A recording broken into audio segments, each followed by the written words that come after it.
আমরা পেয়েছি সেই প্রত্যেকটা ব্যক্তির কণ্ঠস্বরে উঠে আসা জয় বাংলা মনে হচ্ছে যেন শাসকে বসে থাকা কোনো ব্যক্তিদেরকে ভয়ের কারণ হিসাবে তার পরবর্তীতেই গোটা দৃশ্যটা আমাদের চোখের সামনে আসছে।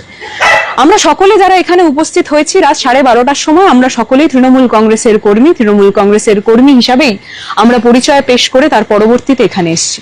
আমাদের মূল বক্তব্য একটা জায়গাতেই, যে এইভাবে দমিয়ে দেওয়া কি সম্ভব? আমরা যখন এখানে দাঁড়িয়ে এই লাইভটা করছি আমাদের সকলের কণ্ঠস্বরে আমাদের সকলের বক্তব্য রয়েছে। ময়নাদি, আমরা এই যে দৃশ্য দেখছি এটার পরবর্তীতে আমরা তোমার কি বক্তব্য? এটা তো একটা তৃণমূল কর্মী হিসেবে কেন, সাধারণ মানুষ হিসেবেও এই জিনিসটা একটা অকল্পনীয় একটা বিষয়। পৃথিবীর ইতিহাসে এই রকম দিন বোধহয় কেউ আমরা দেখিনি। তো সেক্ষেত্রে আমাদের দেখতে হচ্ছে আমাদের দুর্ভাগ্য যে তিনবারের প্রাক্তন মুখ্যমন্ত্রী তার বাড়ির থেকে সিকিউরিটি গার্ড তুলে নেওয়া হয়েছে। এটা আমি পশ্চিমবাংলার মানুষের কাছে একটা প্রশ্ন ছুড়লাম। আমরা সবাই মিলে একত্রভাবে এই ভিডিওটা করার একমাত্র কারণ হচ্ছে, এটা কি ঠিক হচ্ছে? এটাকেই কি রাজনীতি বলা হয়? এটাকেই কি সঠিক রাজনীতি বলা হয়? আপনাদের কি মতামত প্লিজ একটু জানাবেন। বাদবাকি সবাই আছে, তারাও বলবে। আমরা যারা প্রত্যেকে বিরোধী রাজনীতি করছি, যারা প্রত্যেকে যারা নোংরা বিলোদাবেল রাজনীতি করার চেষ্টা করছে আমাদের সাথে, যারা কণ্ঠ দাবিয়ে দেওয়ার চেষ্টা করছে আমরা তাদেরকে একটা কথা বলতে পারি যে এইভাবে আমাদের কারোর কণ্ঠ দাবিয়ে দেওয়া সম্ভব নয়। যেইভাবে তারা চক্রান্ত করে তার পরবর্তীতে মনে করছে যে আমরা সকলে ভয় পাবো, এইভাবে তৃণমূল কংগ্রেসের না কর্মীরা ভয় পায় না নেতৃত্বরা। আমরা বারবার একটা কথা বলতে চাই যে যেইভাবে নোংরা চক্রান্ত করে, যেইভাবে আজকে যখন মমতা বন্দ্যোপাধ্যায় রাজপথে নেমেছেন তার সাথে যেই জনস্রোত সেখানে নেমেছে, সেই জনস্রোত দেখার পরবর্তীতে যেই নোংরা চক্রান্ত করা হয়েছে, যে সিকিউরিটিরা গত 20 বছরের থেকেও আরো বেশি পথ মমতা বন্দ্যোপাধ্যায়ের সাথে পালন করে এসছে, আজকে যখন তাদেরকে কেন্দ্র করে হঠাৎ করেই তাদেরকে সরিয়ে দেওয়া হচ্ছে এবং তার পরবর্তীতে আমরা দেখতে পাচ্ছি যে এমন একটা সময় গোটা দৃশ্য পেশ করা হচ্ছে, সেটা হচ্ছে সন্ধ্যে 7টা-8টার। তার পরবর্তীতে আমরা সকলে জানতে চাই যে প্রায়র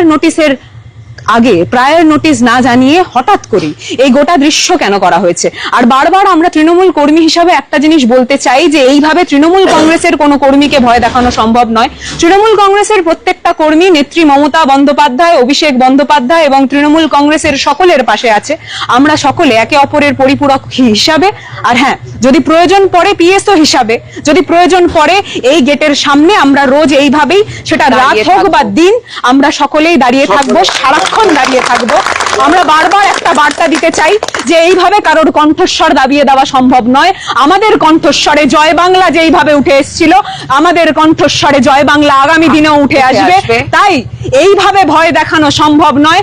আমরা সকলে মিলে চলুন জয় বাংলা বলে, জয় বাংলা, জয় বাংলা, জয় বাংলা, জয় বাংলা, জয় বাংলা, ব্যানার্জি জিন্দাবাদ, মমতা ব্যানার্জি জিন্দাবাদ, মমতা ব্যানার্জি জিন্দাবাদ, মমতা ব্যানার্জি জিন্দাবাদ, মমতা ব্যানার্জি জিন্দাবাদ, জয় বাংলা, জয় বাংলা, বাংলা, জয় বাংলা। আপনারা তো শুনছেন, আমরা তাদের সকলকে একটা কথা বলছি যে তৃণমূল কংগ্রেসের প্রত্যেকটা কর্মী এইভাবেই রাত হোক বা দিন এইভাবেই এই বাড়ির সামনে থাকবে। যদি আগামী দিনে পিএসও বা যাদেরকে সরিয়ে নেওয়া হয়েছে তাদেরকে আবার সেখানে আমরা না পাই, বা সেই যোগ্য জায়গা মমতা বন্দ্যোপাধ্যায় সিকিউরিটির জন্য যদি সেখানে উপস্থিত না হয়, তৃণমূল কংগ্রেসের প্রত্যেকটা কর্মীরা এখানে দিন রাত ডিউটি দেবে এবং তৃণমূল কংগ্রেসের প্রত্যেকটা কর্মীর বক্তব্য এটা। তাই এইভাবে কণ্ঠরোধ করার চেষ্টা করবেন না। আর যে মিডিয়া চ্যানেলরা রয়েছে যারা এই বিষয় তুলে ধরছে না, কিন্তু যারা এই বিষয়ে যখন আমরা প্রশ্ন তুলছি যে একটার পর একটা ঘটনা ঘটলেও সেই জিনিসগুলো দাবিয়ে দেওয়ার চেষ্টা করছে, আমরা তাদেরকে করজোরে অনুরোধ করব, এইভাবে যে ব্ল্যাক ডে অফ ডেমোক্রেসি এই জিনিসটা বলার অত্যন্ত আরেকটা কারণ হচ্ছে এখানে যে এইভাবে সিকিউরিটি হাঁটিয়ে নেওয়া যায় না। আর এইভাবে যদি মনে করেন যে কাউকে ভয় দেখাবেন, আমরা বলে দিই যে তৃণমূল কংগ্রেসের প্রত্যেকটা কর্মী ভয়কে জয় করে তার পরবর্তীতে এই পথে নেমেছে। প্রত্যেকটা কর্মী ভয়কে জয় করে পথে নেমেছে।